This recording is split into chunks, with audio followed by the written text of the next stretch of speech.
On se retrouve aujourd'hui pour parler de l'évaluation des capacités expérimentales en SVT. Il s'agit d'une épreuve de TP que tu passes en fin de classe de terminale et qui compte pour 4 points pour le baccalauréat. C'est en général des points qui sont faciles à avoir, mais n'empêche, il ne faut pas se foirer. Je vous explique tout dans un instant.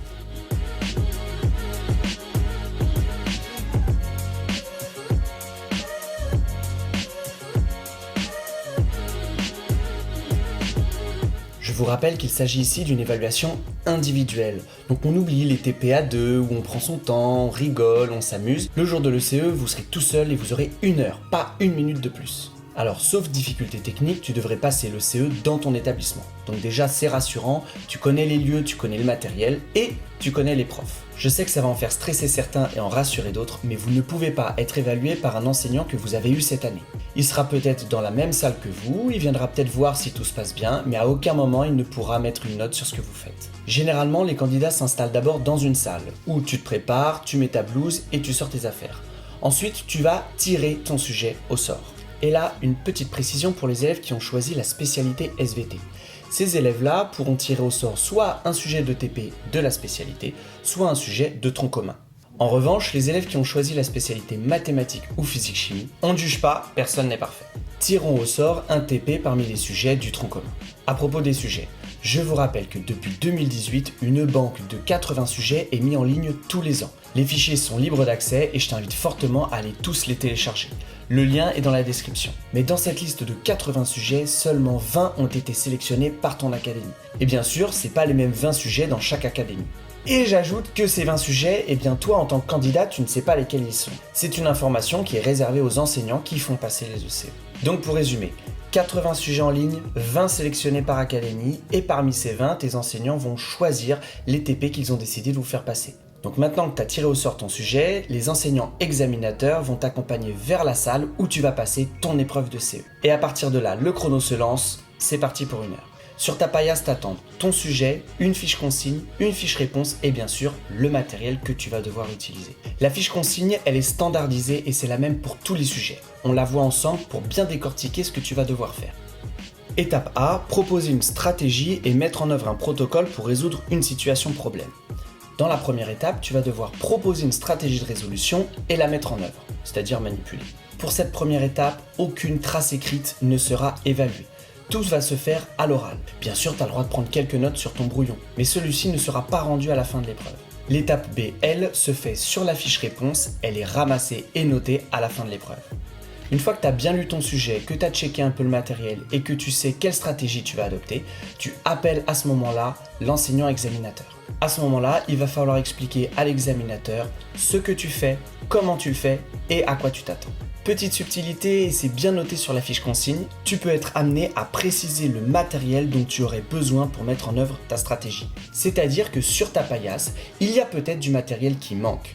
C'est en aucun cas un piège, c'est jamais difficile et c'est pas du tout fait pour vous déstabiliser. C'est juste pour vérifier que le candidat a acquis certains réflexes et notamment la mise au point d'une expérience témoin. Cette première étape dure en tout 40 minutes maximum. C'est-à-dire que si tu es rapide, efficace et que tu termines plus tôt, tu peux passer à l'étape B bien avant. Alors je sais très bien ce que vous allez me dire. Oui, mais si au moment de présenter ma stratégie, j'ai oublié les conséquences vérifiables, je fais comment? C'est pas grave du tout, puisque je te rappelle que cette première étape dure en tout 40 minutes maximum. Donc si pendant ce laps de temps tu te rends compte que tu as oublié un détail, c'est pas grave. Tu rappelles très gentiment l'examinateur et tu lui expliques que tu as oublié quelque chose. Et si j'ai oublié de lui demander du matériel pour mon expérience témoin, est-ce que je peux lui demander plus tard? Alors là, oui et non. C'est-à-dire que lorsque tu présentes pour la première fois ta stratégie, tu peux oublier et le rappeler un petit peu plus tard, mais pas trop tard non plus. Parce que passé un certain délai, l'examinateur a obligation de venir te voir pour te donner le matériel manquant. Bref, ce qui compte, c'est qu'au bout de 40 minutes, l'examinateur, il ait entendu de ta part ce que tu fais, comment tu le fais, à quoi tu t'attends et assez rapidement le matériel dont tu vas avoir besoin.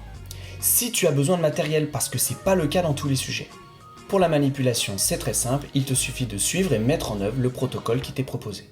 C'est généralement une manipulation que tu as faite pendant ton année de terminale ou alors qui est assez simple et ne demande pas des connaissances très précises de l'utilisation du matériel ou des logiciels.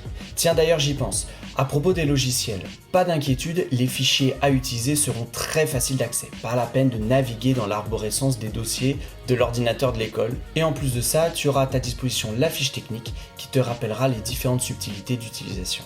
En ce qui concerne les roches et la géologie, aussi rassure-toi, tu auras à ta disposition les fiches des minéraux.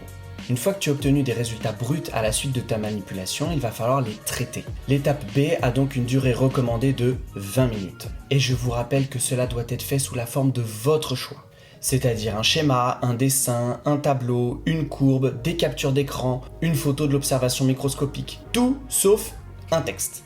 Une fois que tout est bien présenté, qu'il y a des légendes, qu'il y a un titre, que les images sont rognées, etc., il te suffit de passer à l'exploitation de ces données, c'est-à-dire en faire l'analyse et bien sûr répondre aux problèmes du sujet. Les examinateurs sont là pour vous évaluer certes, mais aussi pour vous aider. Si vous avez un problème technique du matériel qui ne fonctionne pas, n'hésitez pas à les appeler, vaut mieux les appeler que de perdre du temps. Sur la fiche sujet est mention des règles de sécurité. Alors parfois on va peut-être vous demander de porter un masque, de porter des gants ou alors des lunettes. Ça peut paraître ridicule, mais il faut absolument que vous les respectiez, au risque de perdre beaucoup de points. N'oubliez pas que votre tenue et le rangement de votre paillasse comptent dans la note.